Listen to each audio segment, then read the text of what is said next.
Nobody wants you, Marin?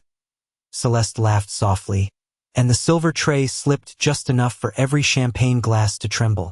The ballroom watched the chubby waitress in the black apron stand beneath the chandelier with blood gathering under her cracked name tag, her old phone buzzing once in her pocket, and a red keycard half hidden under a folded linen napkin.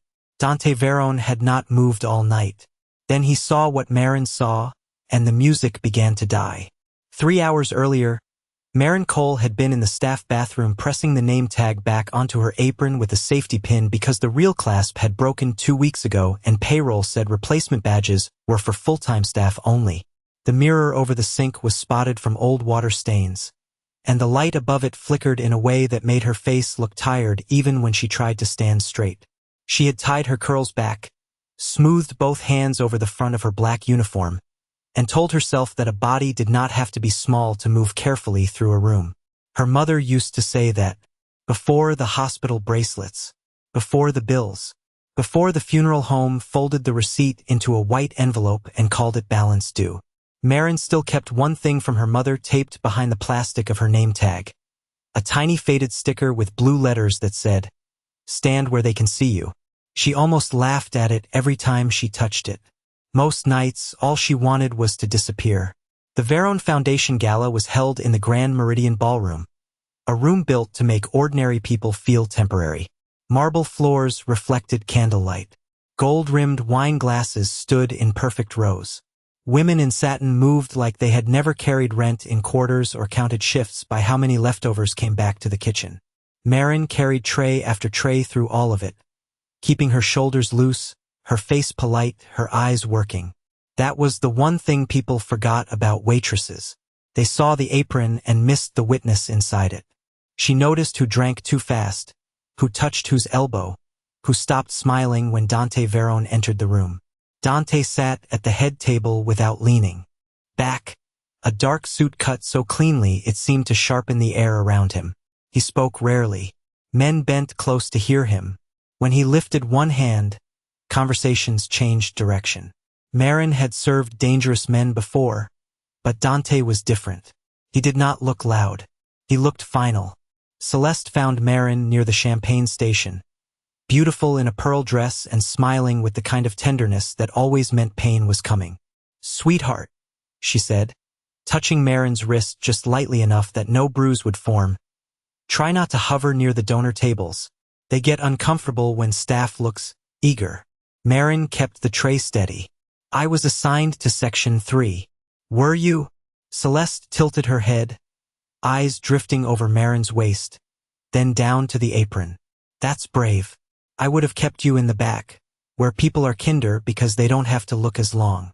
The words were wrapped in perfume and concern. Marin said nothing. Silence had saved her more times than arguing ever had.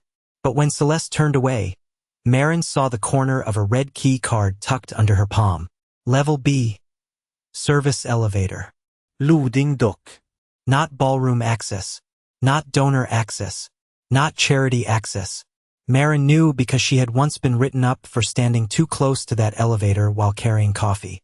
Her eyes flicked to the card for less than a second. Across the room, Dante Verone saw it. He did not trust her. He did not know her. But his gaze narrowed because the waitress who had just been cut open by her sister's voice had looked first at a key card, not at her own blood. Then Celeste stepped forward, her smile widening for the room, and her heel came down on Marin's name tag with a small, deliberate crack. Under the broken plastic, beside the faded sticker from Marin's mother, was a smear of fresh blood, and the red key card had Dante Verone's private elevator code printed along its edge.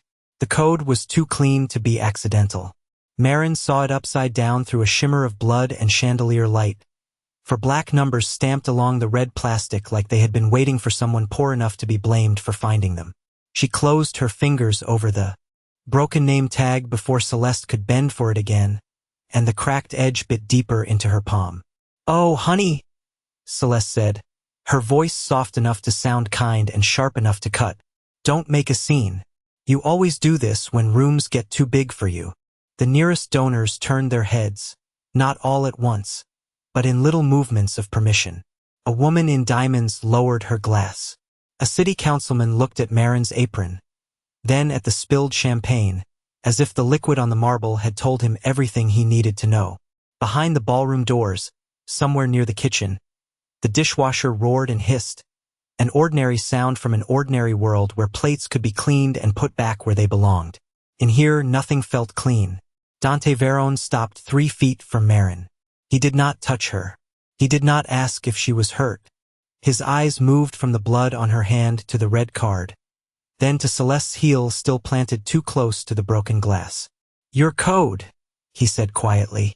Celeste smiled at him as if relieved to have an adult in the room. "Dante, I'm so sorry. My sister has struggled with emotional regulation for years. We keep her on limited floor duty for this exact reason." Marin's throat tightened. My sister. Not Marin. Not Miss Cole. Just a problem Celeste had been managing for everyone else's comfort. The head manager, Mr. Vale, came quickly with a black tablet tucked under his arm. He smelled like espresso and wintergreen mints.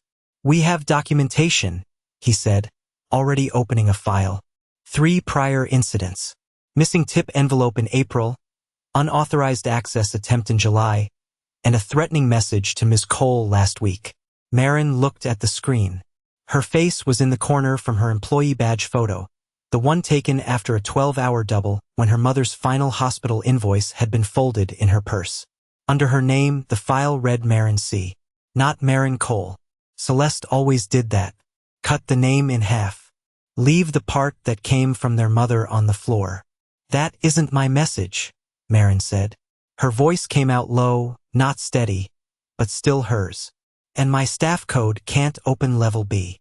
Mr. Vale's thumb paused against the tablet. Only half a second. Dante saw it. "Can it?" he asked. Mr. Vale blinked. "No, sir. Of course not. Too fast. Too smooth." Marin felt it before she understood it. The way servers feel a table turn ugly before anyone raises their voice. Her old phone buzzed once in her apron pocket, a weak vibration against her hip.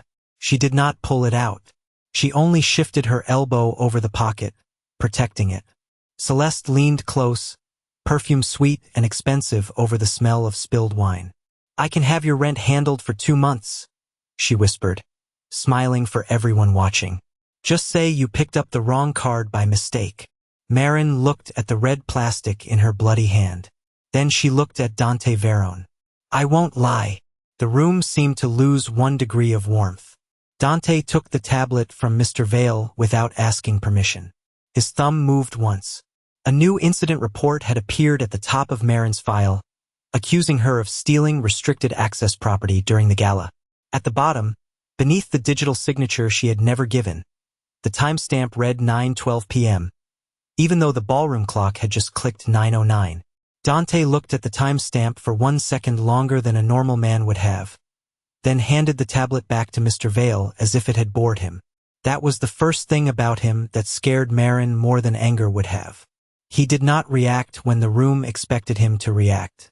He went still, and the stillness made everyone else start explaining themselves. "System lag," Mr. Vale said too quickly, hugging the tablet to his chest. "These hotel networks are terrible during large events." Celeste gave a small, wounded laugh. "Dante, please. My sister has worked very hard tonight, but she gets overwhelmed. She sees patterns when she's embarrassed." Marin felt the word embarrassed settle over her body like another apron, something people could point at and say explained everything. She wanted to wipe her bleeding palm on her skirt. Instead, she pressed the broken name tag between her fingers and looked past Celeste, past the donors pretending not to watch, toward the champagne station. Something was wrong there too. Not loud, not obvious. Wrong in the way a table felt wrong when one chair had been moved half an inch. Her tray had been assigned to section 14. She remembered because table 14 had asked for sparkling cider for a pregnant donor in silver shoes, and Marin had folded their napkins in the flat pocket style. But the tray now sitting under the donor menu had a linen folded into a bishop's crown, the style used only for table 3. Dante's table. "That isn't my tray," she said. Mr. Vale exhaled through his nose, almost smiling. "Marin." He said her name like a warning disguised as patience. All trays look the same when you're upset. No, they don't. Her voice was small, but it did not bend. Table 14 had flat folds. Table 3 had crowns. I folded them myself at 6:40. Dante's eyes shifted, not to her face, but to the linen. That was all. One degree of attention moved, and the room seemed to feel it. Celeste reached toward the champagne station. I'm sure this can be handled privately. Don't touch it, Dante said. 2 words. No volume. Celeste's hand stopped above the tray like the air had turned solid. Marin stepped closer before fear could catch up with her. The silver surface reflected the chandelier, Celeste's pearl dress, and a thin rectangle of paper tucked beneath the embossed menu. A receipt, not a restaurant receipt. An escrow slip, folded once, its corner damp with champagne. Marin saw the words only because the tray bent the light upward. Dockside relief transfer. Authorized by D. Veron. The signature at the bottom was dark blue. He doesn't sign in blue, she whispered. Celeste's face did not change, but the muscle near her jaw jumped once. Dante heard the whisper. So did Mr. Vale. So did no one else, because the violin had started again, too soft, as if the musicians had been told to cover silence with something pretty. How would you know that? Dante asked. Not cruel. Not kind. A test. Marin swallowed. Because I clear your coffee receipts after donor breakfasts. Black fountain pen. Always black. You leave the cap crooked. For the first time, Dante looked directly at her, and Marin hated how much she wanted that look to mean. Safety. It did not. Not yet. It meant he had found a fact he could check. Mr. Vale moved behind her. Phone policy, he said, and reached for her apron pocket. Marin turned just enough to make him grab fabric instead of the old phone. The seam tore with a dry little sound. Her screen lit up against her hip from the motion, cracked glass glowing under the tablecloth shadow. She angled the silver tray 1 inch toward the chandelier and tapped the side button without looking. The camera clicked so softly only she heard it. Celeste heard the silence after it. She's photographing private donor documents, she said. Louder now, the kindness gone thin around the edges. Dante did not move toward Marin. He moved toward the tray. In its reflection, caught beside the blue signature and the red key card's corner, was Celeste's sapphire ring pressing flat against the escrow slip like it had been holding the lie in place. Dante's eyes stayed on the reflection for a breath longer than anyone expected, and in that breath Celeste became softer. Not kinder. Softer, the way a knife disappears into velvet. This is exactly what worries me, she said, turning to the nearest board members with a helpless smile. Marin is talented in the back of house, but pressure makes her attach meaning to ordinary things. A ring, a receipt, a napkin fold. She doesn't understand how dangerous that can be in a room like this. The room accepted the sentence because it sounded responsible. A gray-haired trustee in a tuxedo stepped forward, the kind of man who had spent 40 years making cruelty sound like policy. Mr. Veron, with respect, donor privacy is a serious matter. If a staff member photographed restricted documents, we should isolate the device and document the incident. He did not look at Marin when he said staff member. He looked at her torn apron pocket, the blood drying under her palm, the curve of her body in a uniform never designed to forgive anyone. Mr. Vale produced a slim clipboard from beneath the champagne station like he had been waiting for this exact moment. A simple statement, he said. Marin can confirm she picked up the wrong access card by mistake, became emotional, after a family disagreement, and inadvertently captured confidential donor material. We can protect everyone with one signature. The pen he offered was silver, heavy, expensive. Marin stared at it, then at the broken name tag still clenched in her hand. Her mother's faded sticker was stained red now, but the words remained visible if she held it close enough. Stand where they can see you. Her fingers shook once. Only once. Then she laid the name tag on the edge of the champagne station beside the blue ink receipt and said, I won't sign a lie. The trustee sighed as if disappointed by a child. Celeste touched her own throat. Sweetheart, nobody is attacking you. We're trying to keep this from ruining your job. Dante had not spoken. That silence changed the temperature more than shouting could have. He took one step to the left, giving himself a clear line to Marin, Celeste, the tray, and the security camera tucked in the carved molding above the champagne station. "Camera," he said. The head of security, Ellis, blinked. "Sir." 3B. Ellis's mouth tightened. "That angle covers liquor inventory, not donor materials. Play it." Nobody moved until Luca, Dante's consigliere, lifted one finger toward the AV technician near the sound booth. The violin faded into a strained hush. On a discreet monitor behind the auction table, the security feed appeared in pale blue silence. Marin watched herself move through the frame at 8:41, carrying the Section 14 tray. Then Celeste entered, pearl dress bright even in grainy footage. Her hand hovered over the silver tray. The image jumped. 11 seconds vanished. When the feed resumed, the tray sat under Dante's donor menu, and Marin's staff number flashed on the service log. Celeste exhaled almost sweetly.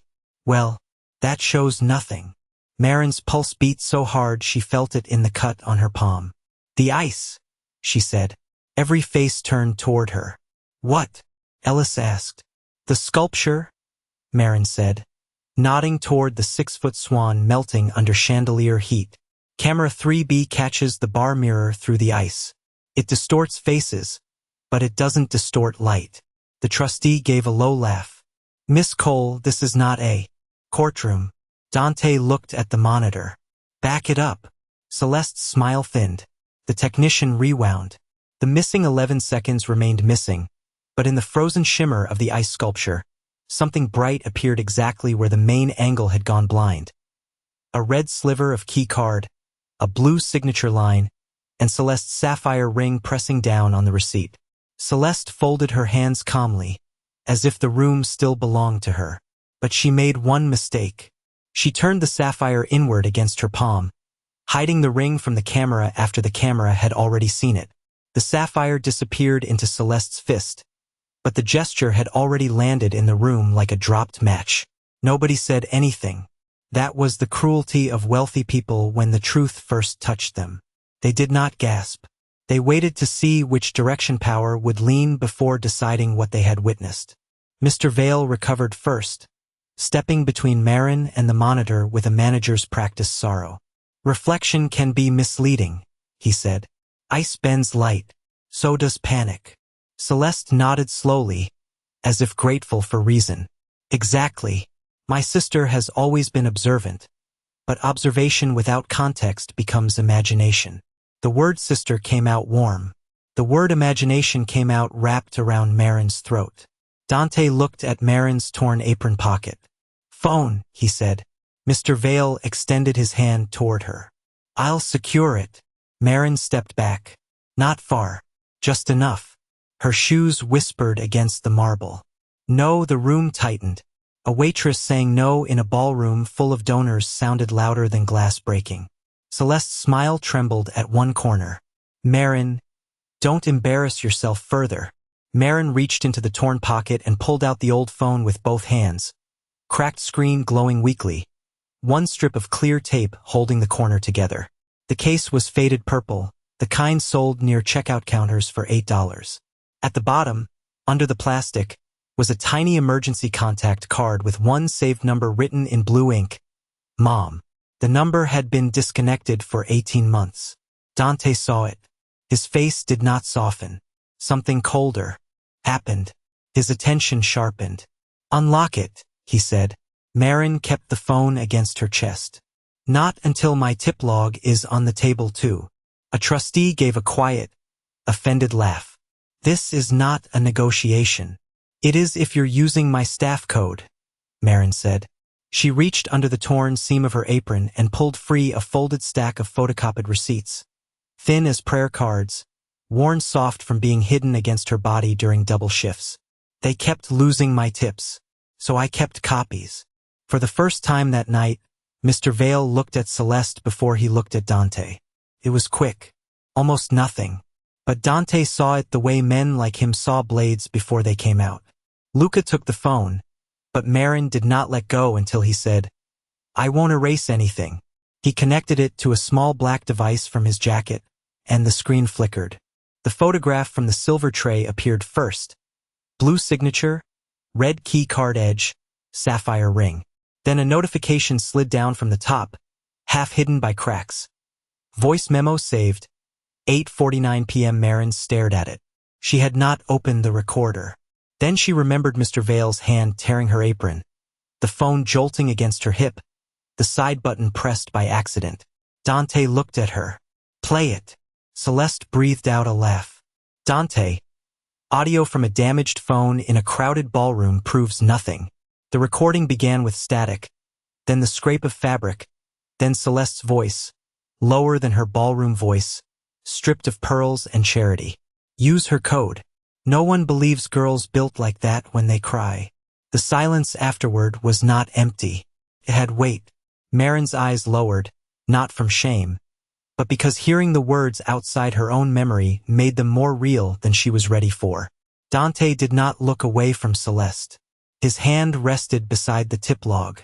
Luca unfolded the first page. 6 names. 6 women.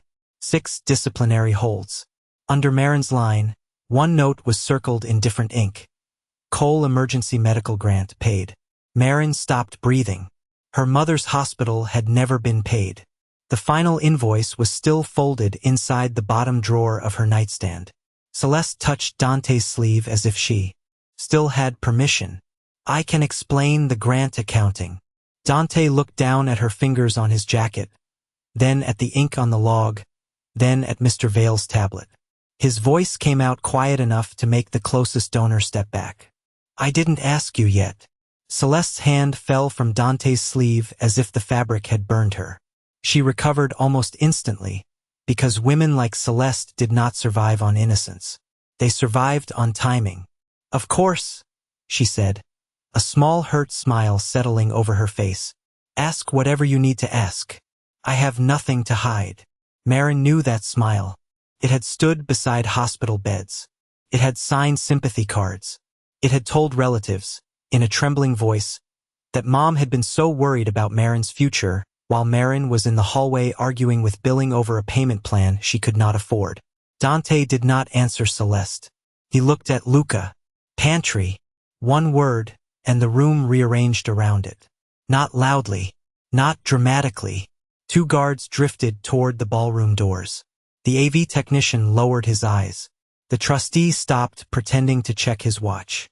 In the small service pantry behind the champagne station, the air smelled like lemon polish, wet linen, and coffee gone cold in paper cups.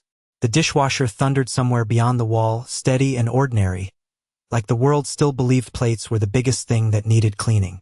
Marin stood under a fluorescent light with her torn apron pocket hanging open and her old phone on the prep table. Dante stood across from her.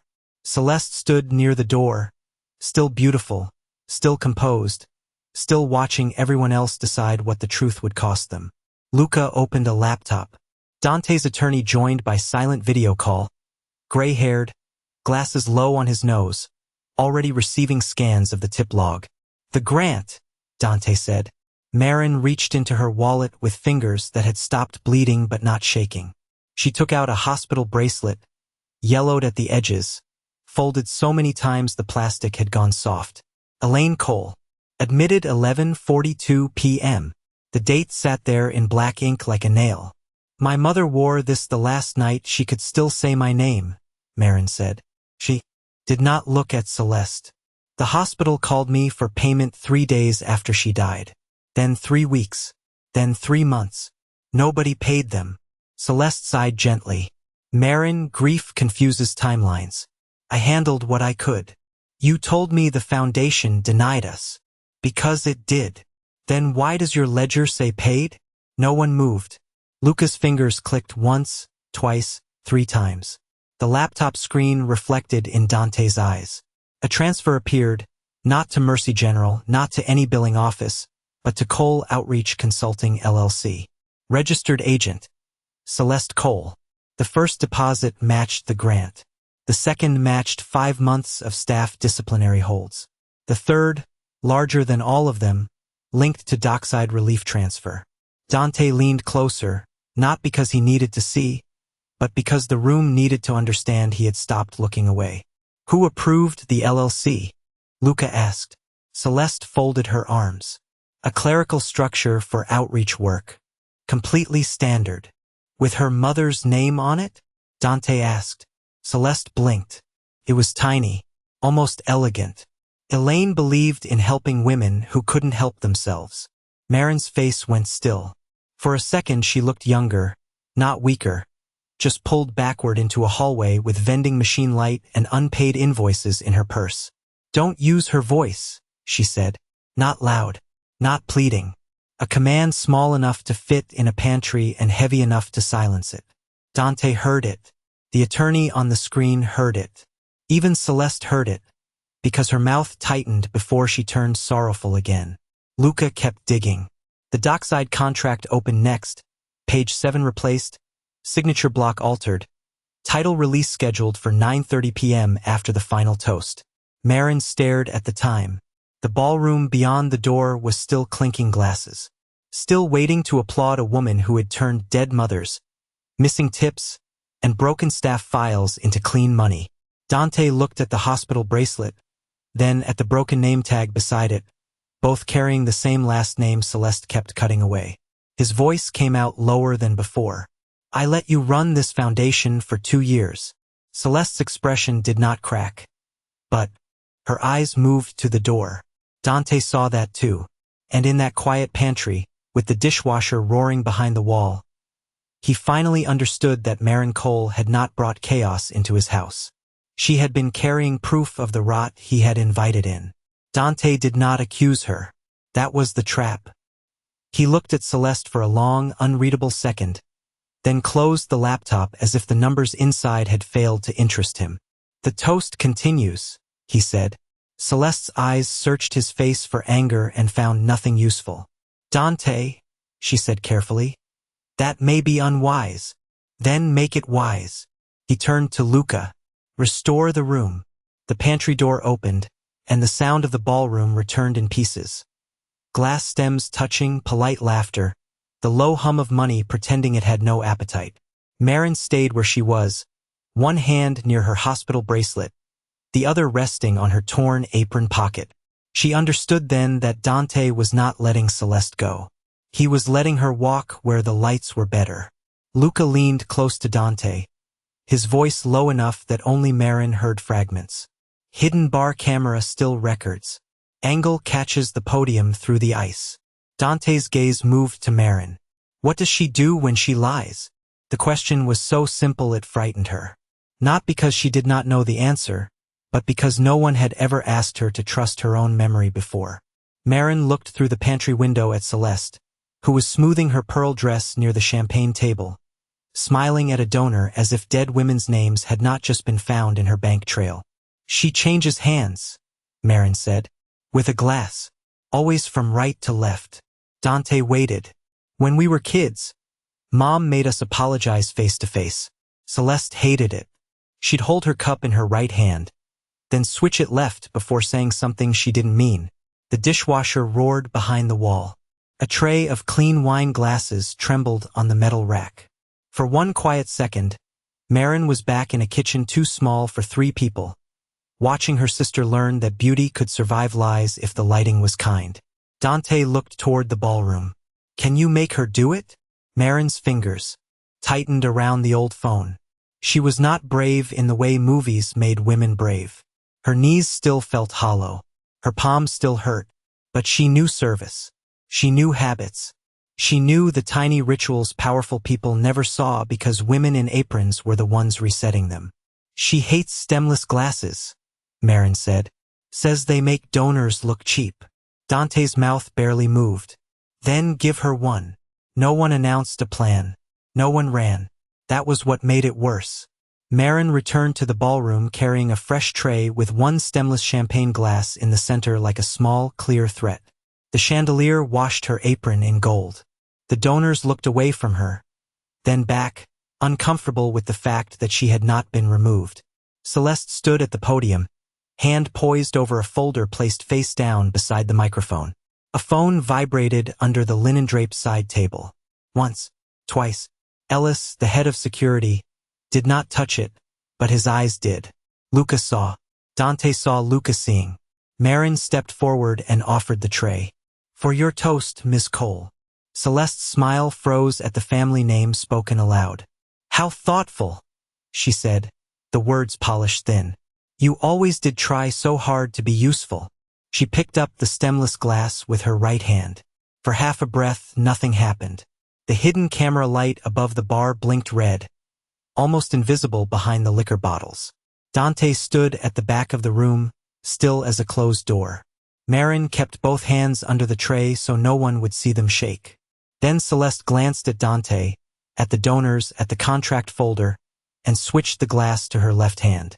At the same moment, the phone beneath the side table lit up with a new text from Ellis's number, reflected cleanly in the melting ice sculpture. "Move her after the toast. Use service elevator. No witnesses." Celeste's eyes lifted from the glass to Marin's face. For the first time all night, she did not look disgusted. She looked awake, because Marin was standing under the chandelier, with Dante Verone watching from behind her, and Celeste finally understood that the sister she had spent years pushing into corners had learned the shape of every room. Celeste understood too late, but she did not surrender. Women like her did not fall because they were caught. They reached for the nearest soft thing and tried to make it look guilty. She turned from Marin to the ballroom with one hand still wrapped around the stemless glass, left-handed now, and gave a small, wounded smile. "I think," she said, voice trembling in exactly the right places, "my sister needs help more than she needs an audience." The donors relaxed a fraction. They knew this kind of sentence. It allowed them to feel compassionate without changing sides. Celeste lifted the folder from the podium and opened it toward the room. "There are documented concerns, emotional instability, threats, fixation on my role in this foundation. I have tried to protect her privacy, but she keeps forcing these moments into public." On the screen behind her, Mr. Vale's HR file appeared. Marin's badge photo enlarged until her tired face floated over the ballroom like evidence of something shameful. 3 incident reports. A screenshot of a text Marin had never sent. An old hospital photograph of her sitting on the floor outside Mercy General with her face in her hands. The room looked at the picture and decided grief was disorder. Marin felt the old humiliation rise, hot and familiar, trying to push her back into the kitchen, back into the hallway, back into being the girl everyone explained before she could speak. Dante did not rescue her from it. He looked at her, and the look asked one question. "Do you want the records, or do you want your voice?" Marin stepped to the microphone. Her torn apron brushed the podium. The broken name tag clicked softly against the marble top as she set it down beside her mother's hospital bracelet. "That photo was taken the night my mother died," she said. Not loud, clear. "Celeste told the family I made a scene because I wanted attention. What she didn't tell them was why I was on the floor." Celeste's glass stopped halfway to the podium. Marin nodded once to Luca. The hidden bar camera clip filled the screen first. Celeste's sapphire ring, the blue ink signature, the red key card, Ellis's text reflected in the ice. Then the old phone backup appeared, cracked screen mirrored above the donor tables. The ballroom heard Celeste's recorded voice from earlier, thin and vicious under static. "Use her code. No one believes girls built like that when they cry." A few people looked down at their champagne as if the bubbles had accused them. Celeste recovered fast. "That audio is incomplete." "Yes," Marin said. "So play the rest." Luca's fingers moved. The next file had no ballroom noise. No violin. No donors. Just fluorescent hospital hum and the faraway beep of a monitor. Marin's old phone had captured it months ago when she thought she was recording her mother's breathing to remember it. Celeste's voice came through, younger, colder, standing somewhere in that Mercy General hallway. "Sign the grant release, Marin. Let me handle the foundation paperwork. Or Mom dies knowing nobody wanted you enough to save her." The silence after that did not belong to the ballroom anymore. It belonged to Dante Verone. He stared at the hospital bracelet, then at the bank transfer trail Luca brought onto the screen. Cole Emergency Medical Grant paid to Cole Outreach Consulting LLC. Staff tips routed into disciplinary holds. Dockside relief transfer pending. Page 7 of the original contract replaced after Dante's signature had been scanned from another document. For the first time that night, his face changed. Not anger. Worse, recognition. He went pale in a way that made every man near him stop breathing, because he was not looking at Celeste like an enemy. He was looking at her like a mistake he had made with his own hands. "This was under my foundation," he said. Celeste whispered, "Dante." He did not look at her. Marin placed the blue ink receipt on top of the original contract and turned it so his attorney could read the altered page number. Her fingers no longer shook. Dante removed his cuff link slowly, set it beside the receipt, and looked at Luca. "Call my attorney. Freeze every account with her name on it." Then he placed Marin's broken name tag on top of the contract and said, so quietly the microphone barely caught it, "Unmake it." The word unmake did not echo. Settled. Dante's attorney appeared on the ballroom screen 5 minutes later with 2 partners from a downtown firm and a federal compliance consultant already listening beside him. The final toast never happened. The champagne stayed untouched. One by one, the things Celeste had made invisible were read into the record under chandelier light. The altered contract, the scanned signature, the false grant, the staff disciplinary holds, the hospital payment that had never reached Mercy General, and the message ordering Marin moved through the service elevator after the toast. Celeste did not scream. She tried dignity first, then charity language, then family grief, then tears. None of it landed the same after the room had heard her voice in that hospital hallway. The foundation board removed her before midnight. Mr. Vale was escorted out without his tablet. Ellis surrendered his badge, his phone, and the second red keycard hidden behind his money clip. Luca placed each item into clear evidence bags on the white tablecloth, as if the ballroom itself had become a courtroom and every polished surface had finally learned to hold the truth. Dante did not touch Celeste. He did not threaten her. He only looked at the attorney on the screen and said, "Civil, criminal, every dollar." Celeste turned then, not to Dante, but to Marin, because cruelty always looks for the person it used to own. "You think this makes you wanted?" she whispered as security guided her past the podium. Marin stood with her torn apron, her bandaged palm, her mother's bracelet beside the broken name tag. For years, that sentence would have split her open. Tonight, it arrived and found no door. "No," Marin said quietly. "It makes you heard." The board chair, a woman who had not looked Marin in the eye all evening, stepped to the microphone with a face drained of its old certainty. She apologized to Marin Cole by her full name. Then, under Dante's instruction, she apologized to the staff by name too. Not the team. Not the service people.